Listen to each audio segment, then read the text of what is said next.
जनाब स्पीकर, जो पार्टी बयानिया था उस पे तो हमने बात कर ली जी, लेकिन मेरा ख्याल है ये एक संजीदगी से इन तमाम चीजों को हमने देखना चाहिए। वक्त करता है परवरिश बरसों, आज सा एकदम नहीं होता। अगर आप शारी लुम्मा शारी बलोच की अगर आप ट्विटर पे भी जाएं तो आपको ऐसे शेर मिलेंगे। मेरे भाई ने उसकी तालीम के हवाले से बात की, उसकी तमाम उन चीज़ों के हवाले से बात की कि ना वो कोई ज़रूरतमंद थी, ना ही कोई उसको इस तरफ पैसों की खातिर ले जा सकता था, ना ही उसके घर में कोई ऐसा बंदा होगा कि जिसको पैसों की ज़रूरत हो और वो ये इक़दाम करने पे मजबूर हो। जनाब स्पीकर, मैंने कहा ना कि वक्त करता है परवरिश बरसों, यानी आज से नहीं। शायद ये महरूमियाँ, ये सारी चीज़ें कई अरसे से उसके दिल में थी। हमारे यहाँ जब यहाँ कोई हादसा होता है तो फ़ौरन हम नाम ले लेते हैं कि जी हमारे हमसाया मुल्क ने कर दिया, इंडिया ने कर दिया।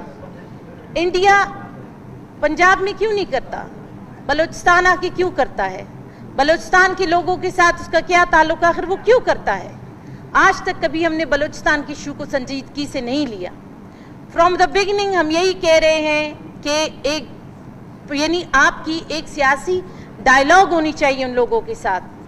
वो जो आज़ादी मांगते हैं उनके साथ आपका डायलॉग होना चाहिए। हम यहाँ क्या करते हैं, हम बज़ोर ज़बरदस्ती बंदूक पे हम सब कुछ नहीं करवाना चाहते। फिर हमारे जवानों के पास कोई रास्ता और निकलता ही नहीं सिवाय इसके।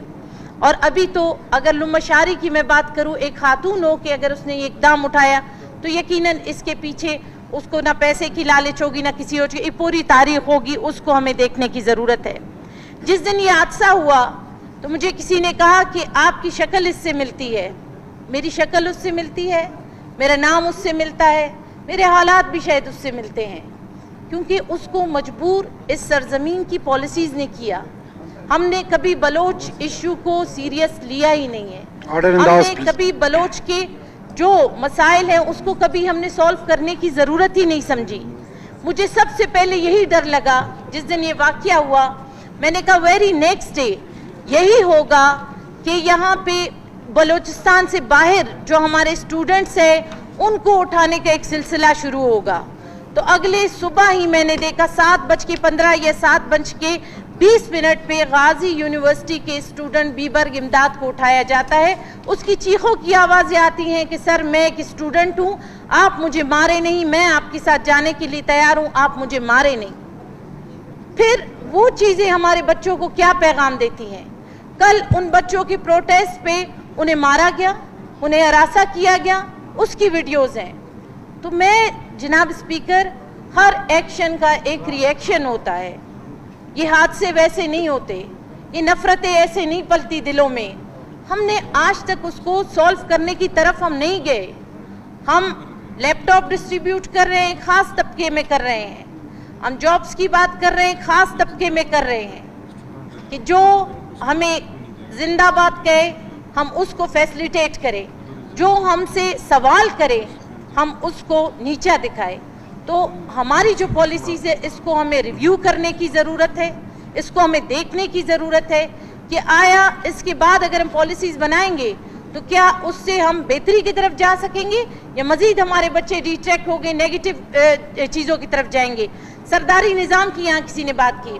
जनाब स्पीकर, आपका केज बेल्ट कोई सरदारी निज़ाम नहीं है वहाँ पे। हमेशा हम मलबा या तो हम साथ वाले मुल्कों पे डाल देते हैं या हम यहाँ बलूचिस्तान के हालात को ख़राब करना सरदारों पे डालते हैं। वहाँ पे कोई सरदार नहीं है आपका। वहाँ पे अभी रिसेंटली एक सर्वे हुआ, लिटरेसी में आपका टॉप आपका केज जा रहा है। लुम्मशारी का अगर ताल्लुक था तो वो डिस्ट्रिक्ट केज से था। उसकी अगर फैमिली थी तो वो वेल एजुकेटेड फैमिली थी। अगर सफ़र करेंगे तो मुझे इसी चीज़ का डर था कि उसके बाद अगर सफ़र करेंगे तो बलूचिस्तान के नौजवान जो दूसरी जगहों पे पढ़ते हैं वो सफ़र करेंगे।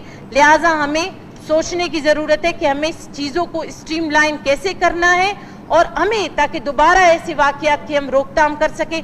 अब हमें सीरियसली इस चीज़ को सोचना चाहिए। मिन्नतवार। शुक्रिया।